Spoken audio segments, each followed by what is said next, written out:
everyone, myself Mokshit of class third along with my team will explain about absorption of heat by light and dark colors. This topic helps us to understand how we need to wear light color clothes in summer and dark color clothes in winter. First of all, we have to take in two bulbs and coated one with white paint, other with black paint. Each one to a stand which are placed at least 10 to 15 centimeters away from one another. Place a candle in between the two strands and light the candle.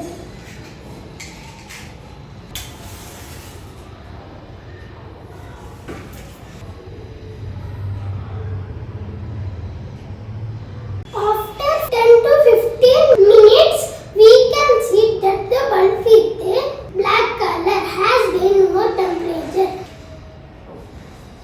Oh, it's very hot because it is dark color.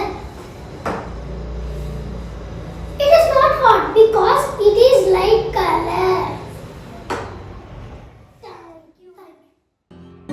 Alphabet Techno School, Motinagar, Hyderabad.